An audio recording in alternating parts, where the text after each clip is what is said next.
भूतिया लड़की। कराची के गली मोहल्लों में पिछले काफ़ी समय से नीली साड़ी वाली एक मृत लड़की को तथाकथित भटकती आत्मा के किस्से सरगर्मी से लोगों का ध्यान अपनी ओर खींच रहे हैं। कुछ साल पहले ताहिरा नाम की एक लड़की की किसी दुर्घटना में मौत का शिकार हो गई थी, लेकिन उसकी हर बरसी के बाद पुलिस को यह रिपोर्ट मिली कि किसी नीली साड़ी वाली लड़की ने अमुक स्थान पर रात में किसी मोटर कार को रास्ते में रोका और उसके चालक से पास की जगह पर लिफ्ट लेने की याचना की। उस लड़की से मुलाकात के 1-2 दिन बाद ही वह कार चालक स्वयं भी किसी न किसी हादसे का शिकार होकर मौत के मुंह में चला गया। नीली साड़ी वाली इस रहस्यमयी लड़की का पहला शिकार कराची का एक उद्योगपति हुआ। यह उद्योगपति आधी रात के बाद एक नाइट क्लब से निकलकर कार से अपने घर जा रहा था कि रास्ते में उसे एक नीली साड़ी वाली लड़की ने रोका। कार रुकी तो लड़की ने कहा, अगर आपको तकलीफ़ ना हो तो आप मुझे मेरे घर तक छोड़ दीजिए। उद्योगपति इसके लिए राज़ी हो गया, लेकिन जब उसने अपनी गाड़ी उस लड़की के बताए हुए मोहल्ले में रोकी तो उसने पाया कि लड़की कार से गायब थी। उस नौजवान ने यह अनोखी घटना अपने कई दोस्तों को भी सुनाई। घटना के 3-4 दिन बाद ही एक कार दुर्घटना में उसकी मौत हो गई। इस घटना के कुछ दिन बाद ही एक मैकेनिक तथाकथित प्रेत छाया का शिकार हो गया।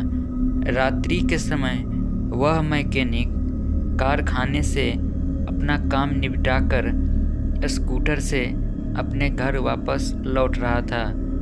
तभी रास्ते में उसे एक नीली साड़ी वाली लड़की ने रोका और उससे प्रार्थना की कि वह उसे पास की ही एक इमारत तक पहुंचा दे।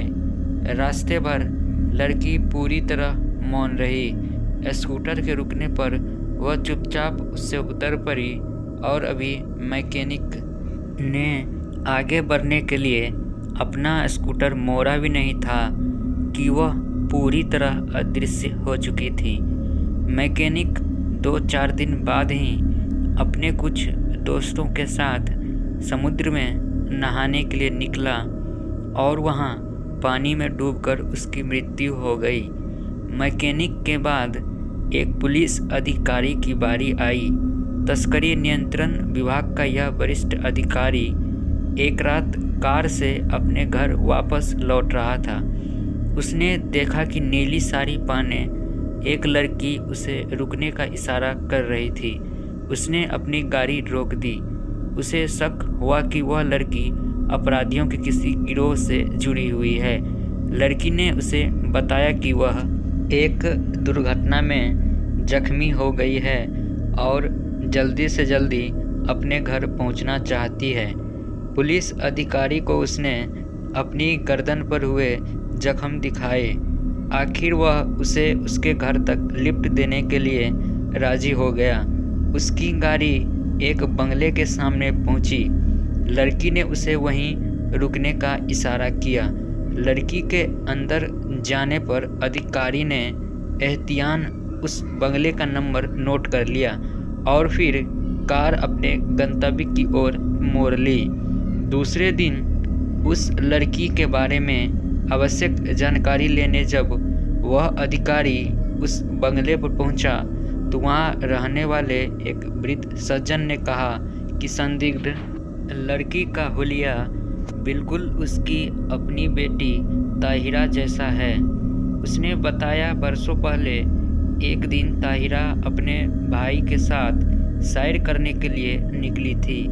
आधी रात के बाद जब वह वापस लौट रहे थे तभी उनकी कार एक बिजली के खंभे से जा टकराई। लड़का तो बच गया, लेकिन ताहिरा ने वहीं दम तोड़ दिया। लेकिन बूढ़े पिता की यह कहानी सुनने के बाद पुलिस अधिकारी पर क्या बीती। 3-4 दिन बाद ही तस्करों के एक गिरोह को पकड़ने की कोशिश करते हुए वह गोलियों का शिकार हो गया।